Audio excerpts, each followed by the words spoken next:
It was the home we always wanted. Everything seemed to be perfect. Then this happened. I know I signed a contract, but when is it too late to back out of buying a house?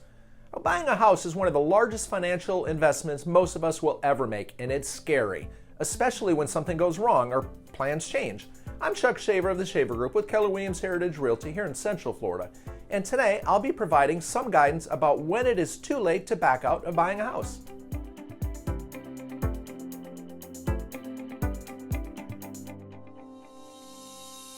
First, it's important to note that I am not an attorney and I do not provide legal advice. I'm a licensed realtor here in Central Florida providing basic guidance for these difficult times that I've dealt with countless times over the years.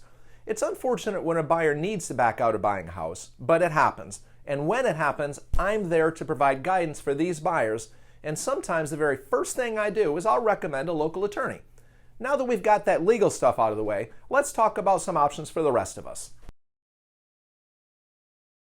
When you enter into a real estate contract here in Central Florida, buyers typically put down escrow or good faith monies. This is sort of a promise to the seller that you are committed to buying that home and that you won't walk away, with just a few exceptions or contingencies that are provided by the contract. Now, contingencies are another way of saying like a way out.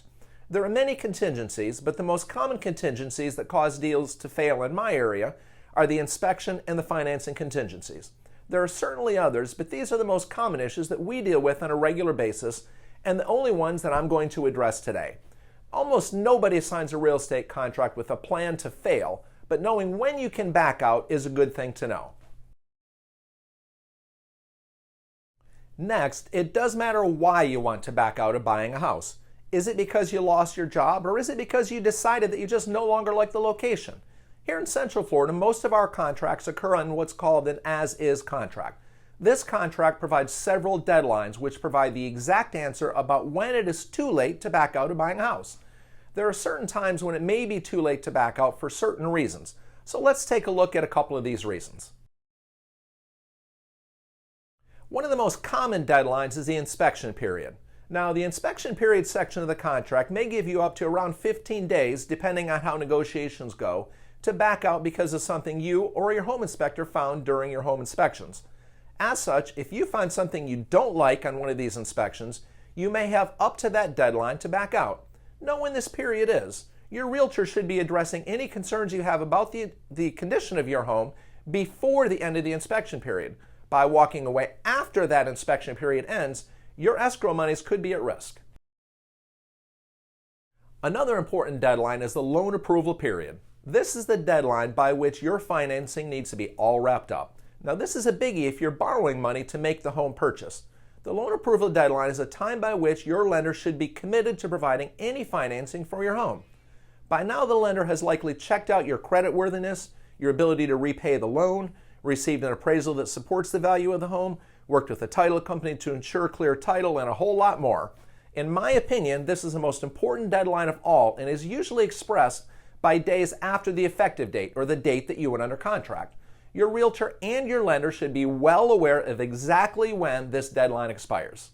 Walking away after this period could put your escrow monies at risk. However, things like the loss of a job or a significant interest rate hike before the end of the loan approval period, both of which impact your ability to qualify for a loan and repay for that loan, could be a reason to walk away and get your escrow back.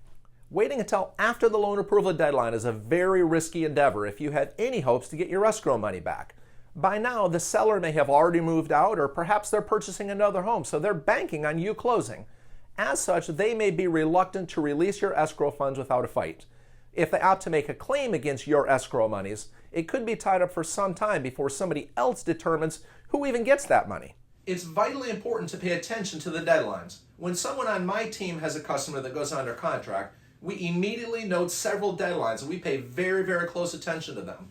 If a buyer of ours wants to back out of buying a house, we're quick to advise them of potential consequences based on those reasons, and we're sometimes recommending that they consult with an attorney.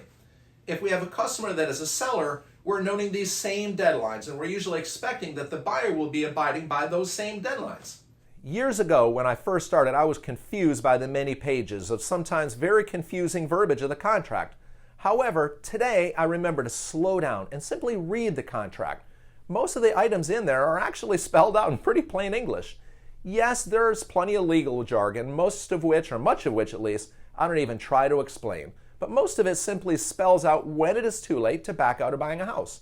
In many cases, backing out too late is a simple matter of losing your escrow. But there may be circumstances when one party or the other may look to sue, so pay attention to those deadlines before you need them. Knowing when it is too late to back out of buying a house really depends on many factors, but it's my hope that the items that I provided here have been helpful to you. If you need legal advice, let me know in the comments section below and I'll be more than happy to recommend a local attorney. If you have other questions about real estate or are considering buying or selling, either note them in the comments section below or reach out to me directly. Finally, don't forget to hit the like and subscribe buttons and hit that little bell that will notify you whenever I post other real estate related content just like this. Thanks for watching and I'll see you soon.